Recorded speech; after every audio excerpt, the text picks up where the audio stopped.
Welcome, welcome, welcome. Today we're going to do an easy loose watercolor floral background to this M.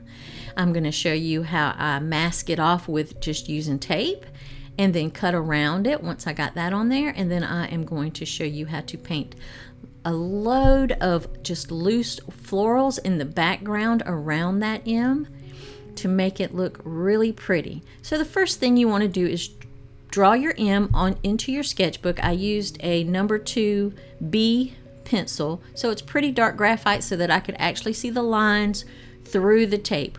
I covered the whole M with tape, and then I'm just taking a razor and I am cutting off all of the excess tape so that what I'm left with is the letter M. Now I'm going to go ahead and give you some caution. I have done this in just my cheap sketchbook. It's not even watercolor paper that's in this sketchbook. It's really better for pencil or either ink. But I've already started it, so we're going to go ahead and go. I'm telling you this because the tape is tearing up my paper. So go ahead and use good quality watercolor paper, at least 140 pound. Don't do like I did and use this cheap sketchbook paper. So once you get, I'll see where it just tore that up, and I kind of rubbed it down with my finger to kind of smooth it, and I'm taking the back of the razor, the smooth end of the razor, and just sort of burnishing those strands of paper, those shreds of paper back down into the paper so that they won't be so they won't stick up so much. Then I've just got a nice pink, and all I'm doing is I'm imagining a center, and then I'm just painting petal shapes around that center.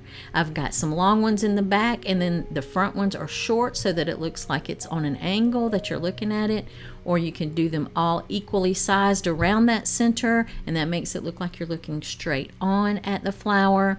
I've mixed a little bit of yellow with that pink to get sort of a coral color, but you can mix whatever you want. I'm also doing some sort of loose roses where you just do a spiral in the middle, and you want that paint to be concentrated. That means have less water, and then you just take your brush and you dip it in the water and then spread some of that paint out toward the edges so that it'll be a lot lighter and thinner and more translucent. And you just remember to leave a little bit of the white space showing in between some of those petals. You don't want it to be a solid circle. Now I'm just going ahead and doing some more flowers. Again, I'm making those petals at different angles, different kind of shapes, and the way that they're going around the center so that it makes them look like you're looking at different points of view on those. I got a little bit of purple, and now I'm doing sort of, it could be a butterfly bush, it could be lavender, it could be a lilac. But that sort of conical shape flower, that's sort of a long stem with a bunch of tiny flowers going all the way down the stem. So I just wanted to add those in to give a little bit of, just a little bit of interest and some different kinds of flowers. We don't want it all to be the same kind of flowers over and over. Although you do want to repeat your flowers so that there is unity. So don't just draw one of one or paint one of one kind of flower and then don't paint any more of that and just have one kind, because that'll just sort of, it'll look off. So if you do a few roses, make sure that you scatter them across the background in different places. If you do a few of the, I'm going to call them cosmos flowers, the ones with the petals that go around the center, make sure you sprinkle those out through the background. Don't just do one or two and then jump off onto something else, and you'll need it'll make it more unified if you do those same type of flowers in clusters all around the background. So that's what you want to think about as you're painting. You want to vary the colors. Now I'm going back into those roses and adding a little bit more paint just to darken up those centers some, and that gives it a little bit of contrast. We don't want the roses to be all the same tone. We don't want them all to be like mid-tone. We want a little dark, a little light in there. And I'm just doing just like these little flower shapes. Some of them don't even look like flowers. They're just like little heart shapes that I've connected at the center, little lines, almost like little wagon wheels, the spokes of wagon wheels. So I'm not trying to draw, I'm saying draw, but you know I'm painting. I'm not trying to do anything just so realistic. I'm just thinking about how the shapes of the flowers go. I'm adding some more roses. Like I told you, you want to sprinkle them throughout the background. You don't want to just have the two on top of the M and then no more, because it'll look a little funny once you get it finished. I'm sprinkling in just a little bit more of the purple flowers and just sort of sprinkling those about too, making them look like they're going in behind other flowers and popping out from behind the M.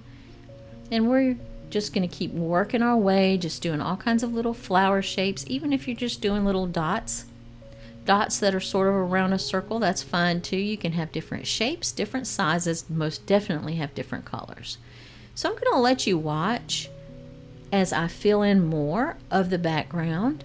The other thing I want to caution you about is the tape. Make sure that all of the edges of the tape are really secure to that paper that you're using. It's because you don't want the paint to leak under it and then cause an ugly little bleed on your M. Now I've got some greens and I have mixed up some different shades of greens. I've got some blue and yellow mixed. Some of it has more blue, some of it has more yellow. It's up to you. You can just do whatever color greens suit you.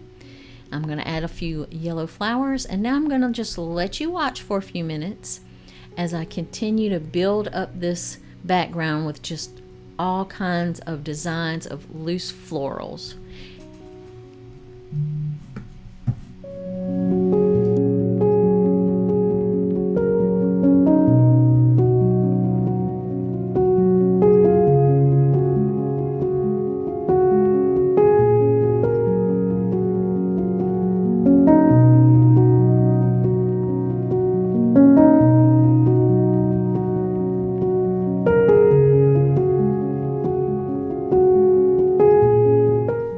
Now, if you're enjoying this tutorial and you want to get the outline drawing and the exact color list with a few tips on how to get it painted, consider joining the Sweet Art Squad. I'll link it below. It's only $5 a month, and you'll get 4 tutorials a month. You'll get the outline drawings for each tutorial as well as the supply list. So it's pretty worth it. It's only $5 a month. You can't really beat that.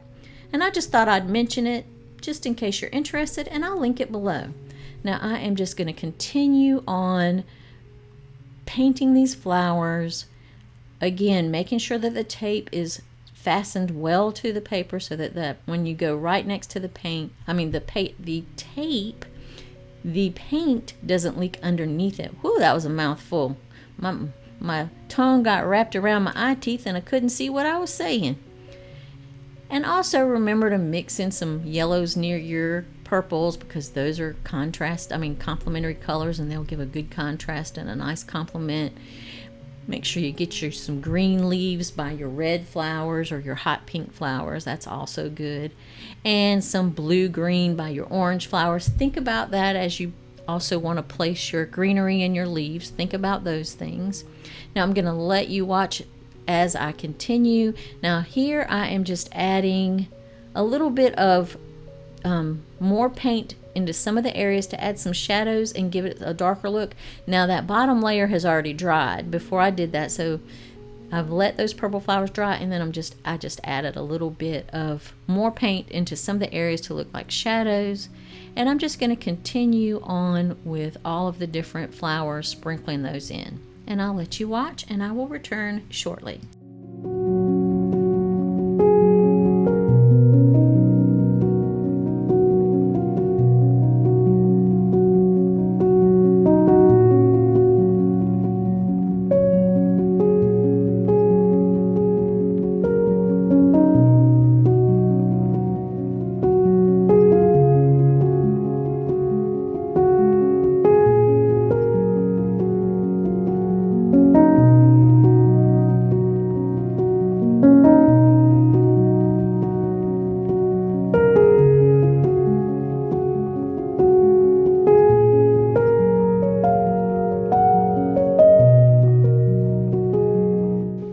Well, I hope you're enjoying this tutorial.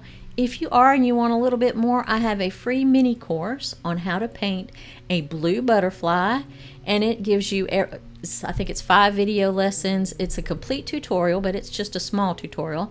You can go to my website and find out all kinds of information. You can join the Sweet Art Squad, or you can join Viv's Creative Connection, which is my monthly membership.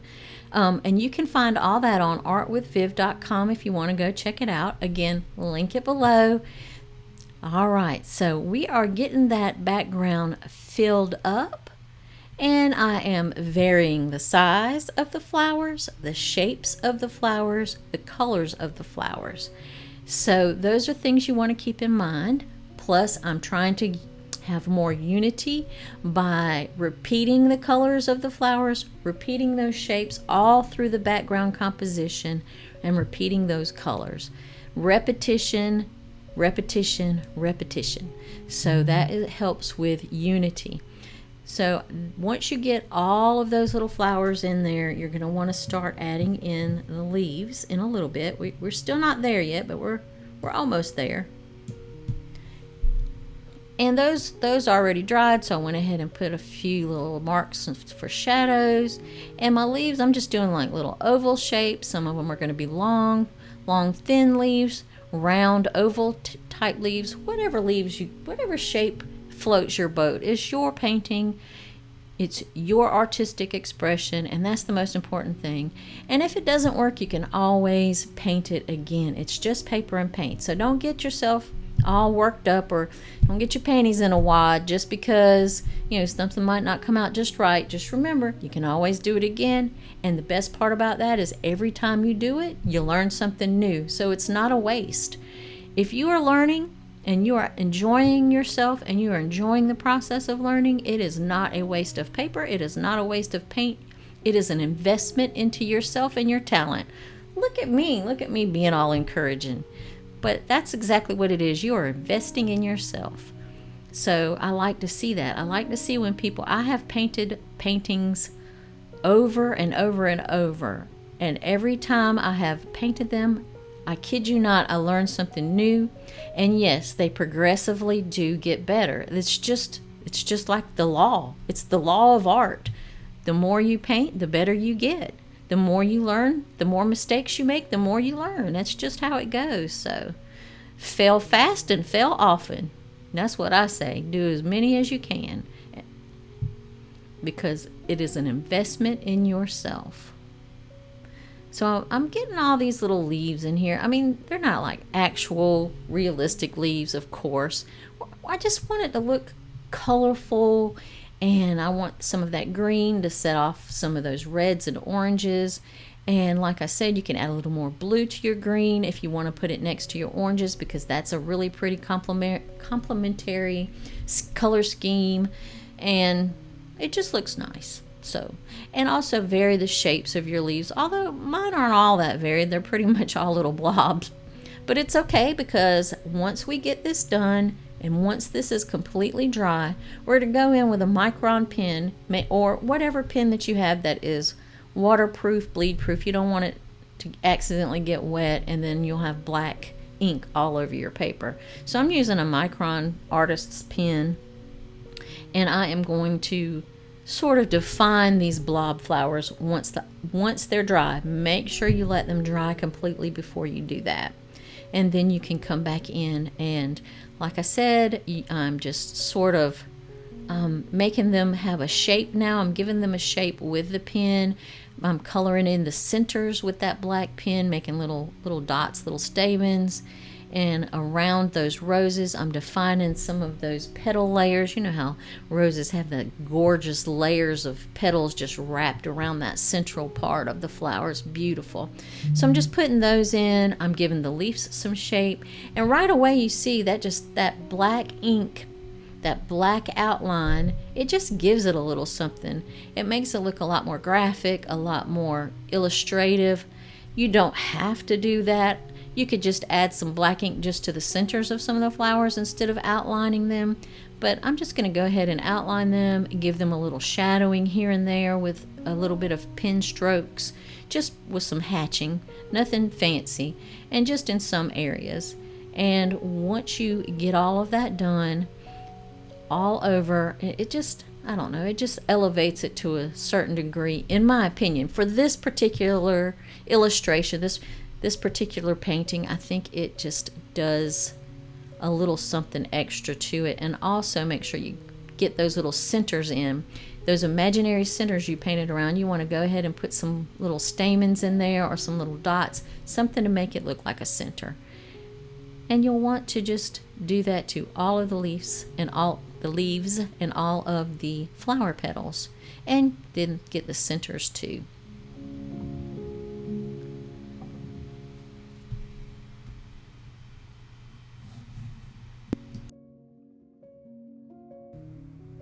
Now once you get all of those traced and lined up with your black marker, your black pen, then just go ahead and get your razor and lift up that tape. Be a little careful with the tape. Now again, remember what I told you, don't use cheap paper like I did. See how it's tearing the paper? And I would be heartbroken if this was actually going to be for a card or something. So use good watercolor paper, at least 140 pound, so that this won't happen to you. But I'm just using really cheap paper here, and it's okay, it's just a sketchbook. But go ahead and lift off that tape, and go ahead and lift the tape off the borders, and it gives it just a nice little border, white border with that tape around it. And then you're pretty much almost finished. I think that since that paper sort of shredded under the tape, I'm just going to go ahead and get my pen and outline my M. You don't have to do this part, but I just want to set it a little bit apart from that background since it is kind of shredded looking. Again, you won't have this problem if you use good watercolor paper. This is just a cheap little sketchbook that I like to practice in, so it's no big deal. But if I were doing this as a card for like my mom, or something like for May, or a person that had an M as an initial, I would definitely do it on good watercolor paper, and I suggest you do too. So I hope you like this, and if you did, please hit the like button, share it with a friend who might get something out of it, and don't forget to subscribe. I will see you soon. Bye.